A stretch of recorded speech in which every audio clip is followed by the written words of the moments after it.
Assalamualaikum Bu ya. Waalaikumsalam warahmatullahi wabarakatuh. Saya mau tanya bagaimana caranya saya mengganti sholat saya yang dulu dulu saya tinggalkan. Caranya apa? Mengganti. Bagaimana caranya menggantikan sholat saya yang dulu yang pernah saya tinggalkan? Apakah boleh saya mengkodonya 2 kali sampai 3 kali dalam misalkan dalam sholat maghrib, habis sholat maghrib sholat kodonya 2 kali boleh? Baik. Apa tidak? Begitu saja. Terima kasih. Assalamualaikum warahmatullahi wabarakatuh. Waalaikumsalam warahmatullahi wabarakatuh. Baik. Mengqadha sholat. Kalau ada orang punya sholat yang ditinggalkan setelah akil balik, maka dia harus diqadha. Adapun cara mengqadha itu tidak harus sholat isya diqadha waktu isya. Utang sholat isya bisa anda qadha waktu zuhur, bahkan bisa anda qadha pagi, siang, malam, terserah, bebas. Membayar ya bebas. Jadi utang sholat maghrib tidak harus dibayar waktu maghrib. Kemudian apakah misalnya waktu maghrib saya punya utang maghrib, saya double 2, jangan luas, sampai 10-50 pun boleh, enggak ada masalah. Jadi namanya bayar utang bebas. Anda sholat maghrib, kemudian sholat maghrib lagi, sholat maghrib lagi, sholat maghrib lagi, motong utang boleh. Hanya mungkin yang paling enak adalah Anda perkirakan, saya target 3 bulan harus tuntas deh. Ya 3 bulan ini Anda kalikan, Anda bagi dengan 5 waktu, utangnya Anda berapa, Anda bagi. Jadi begini, setiap habis sholat Anda sholat lagi. Kalau misalnya 1 tahun kita pernah meninggalkan sholat 1 tahun, berarti mengqadhanya 1 tahun. Jadi habis maghrib sholat maghrib lagi, habis isya sholat isya lagi, berputar. Jadi ringan, tidak beban. Itu disebutkan para ulama, mengqadha boleh dengan cara nyicil bebas adalah jika waktu meninggalkan sholat dulu adalah karena adanya uzur. Misalnya ya belum ngerti, tidak tahu, atau tiba-tiba merasa tidak sah karena nggak ngerti cara mandi besar misalnya, uzur, nggak ngerti. Tapi disebutkan para ulama, jika meninggalkan sholatnya itu, ini yang kedua, karena bandel badung sudah ngerti sholat wajib nggak mau, maka wajib mengqadhanya kalau perlu Anda selesaikan di hari itu juga. Kalau perlu Anda selesaikan di hari itu juga. Nggak boleh kita menyibukkan dengan sesuatu selain untuk melakukan sholat dan kebutuhan yang sangat khusus, yang sangat mendesak, seperti untuk kebutuhan makan dan minum, mencari nafkah dan sebagainya. Wah, ini berat juga. Baik, kalau berat paling tidak segera diqadha, gitu saja. Ya, seperti itu ya. Jadi boleh Anda mengqadha kapan saja. Satu waktu sholat boleh, bermacam-macam sholat boleh. Intinya segera bebaskan diri Anda dari utang-utang, baik waktu Anda meninggalkan karena Anda menantang Allah, melanggar Allah, ataupun di saat Anda meninggalkan tidak melanggar Allah karena lupa dan yang lainnya. Maka hendaknya sebaik-baik utang adalah cepat dibayar. Bolehkah mengqadha yang sudah bertahun-tahun tinggal? Pertanyaannya, bolehkah mengqadha yang sudah bertahun-tahun tinggal? Bukan bolehkah, wajibkah? Kalau boleh tak boleh. Ini bukan boleh, wajib mengqadha yang masa muda dulu tinggal. Kapan akil balik? Umur 10. Kapan mulai sholat? Umur 20. Berapa tahun tak sholat? 10. Qadha, ganti. Bagaimana caranya? Habis zuhur nanti qadha. Usolli fardhu zuhri 4 raka'atin qadha'an. Habis asar usolli fardhu asri 4 raka'atin qadha'an. Habis maghrib usolli fardhu maghribi 3 raka'atin qadha'an. Berapa lama? Selama sholat itu tinggal 10 tahun, ganti 2016, lunas 2026. Begitu dalam kitab Al-Fiqhul Islami wa Adillatuh. Saya tak percaya Ustaz Somad. Carikan Ustaz lain. Ketik di Google Sarwat Qadha. Sarwat Qadha.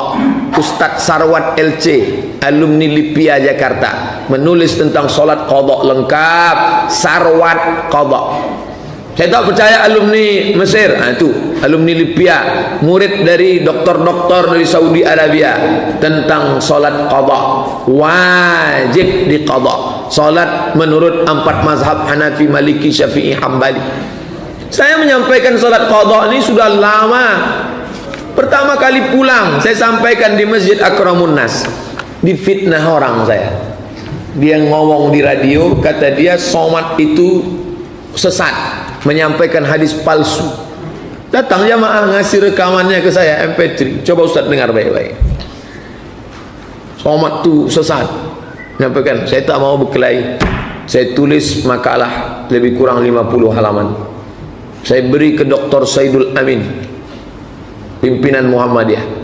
Ustaz, nih kasih ke orang, namanya tak boleh sebut, menjaga kode etik jurnalistik. Kasih kesimpulan, ini rekaman MP3 dia sudah mengatakan saya sesat. Kalau saya jahat, saya pekarakan dia ini. Bisa dia ini. Saya poldakan bisa dia ini. Tapi saya tak mau, ini cerita Ustaz sama Ustaz. Saya mau dudukkan sama dia. Nih, sudah saya kasih setahun yang lalu, sampai sekarang tak ada jawaban. La salam wala kalam. Saya lengkap dalil-dalilnya menurut 4 mazhab Hanafi, Maliki, Syafi'i, Hambali tentang qada, wajib diganti yang qada lewat. Tapi bagi yang muda-muda, anak muda, jangan gara-gara qada ini makanya Ustaz tak mau membahas qada.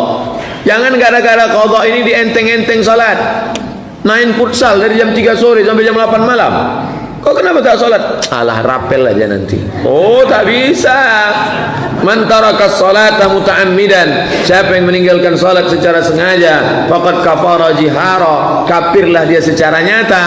Tapi yang sudah lewat tinggal lama-lama itu wajib diqadha, la kafarata laha illa dzalik. Tidak ada yang bisa menebusnya kecuali salat itu sendiri.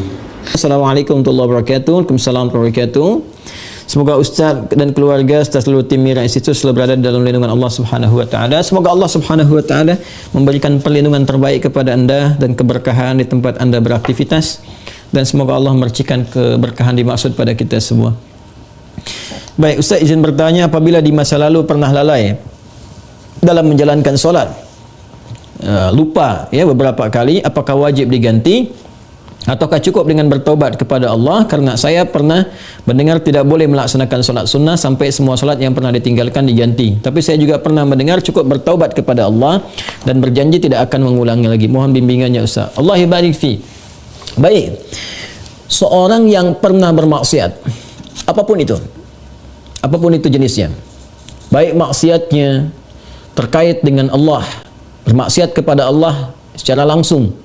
Ya, contoh diminta untuk beribadah, solat itu kan bagian pokok kepatuhan kita, bukti keimanan kita kepada Allah. Jadi boleh Anda perbanyak amalan-amalan sunnah. Ya, ada yang berpendapat ambil karena umum sifatnya, tidak ada spesifik menekankan kepada Anda ya harus mengganti yang terdahulu misalnya dengan kerjakan yang fardu lagi, nggak ada yang spesifik begitu. Karena itu tafsirannya luas.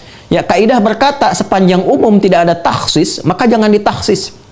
Jangan dikhususkan pada amalan tertentu. Jadi ambil yang paling ringan. Ya, kalau misalnya Anda ingin coba ganti dengan mengganti menggunakan yang sunnah, silahkan, babnya luas. Perbanyak ibadah sunnahnya, bangun malam tahajud, buktikan dalam kebaikan dan seterusnya. Dan semoga dengan itu Allah Subhanahu wa taala ya memberikan ampunan kepada kita sampai kita kembali kepada Allah dalam kebaikan. Ini babnya. Jadi prinsipnya sebetulnya bukan persoalan apakah ganti menggunakan fardunya lagi atau cukupkan dengan yang sunnah saja. Bukan itu persoalannya. Persoalannya sejatinya adalah bagaimana kita membuktikan kepada Allah kita berubah.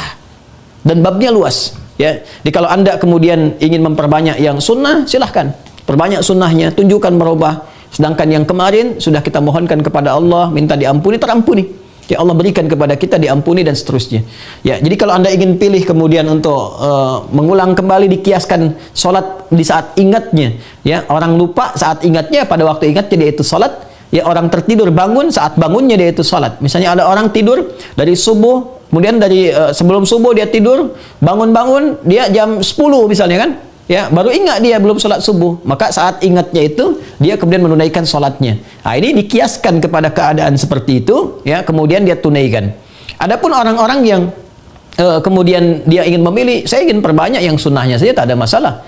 Ya, tak ada masalah. Ya, jadi silahkan perbanyak sholat sunnahnya, dan tidak ada satupun dalil yang spesifik mengatakan dilarang menunaikan sholat sunnah sebelum yang fardunya tercukupi dahulu. Kita pun tak tahu berapa fardu yang sudah tertinggal. Bagaimana mencukupinya? Ya, jadi nggak ada dalil spesifik seperti itu. Yang ada adalah terbuka luas untuk kita beramal, membuktikan kesungguhan kita telah berubah. Wallahu ta'ala a'lam bis-shawab, dan semoga Allah menerima taubat yang kita mohonkan kepada Allah, dan tidak ada semua kita yang bebas dari kesalahan. Saya, anda, kita pun pasti pernah berbuat salah, dan Allah sangat mencintai pelaku maksiat yang bertobat dibandingkan dengan seorang yang saleh yang tidak pernah merasa salah dalam kehidupannya. Wallahu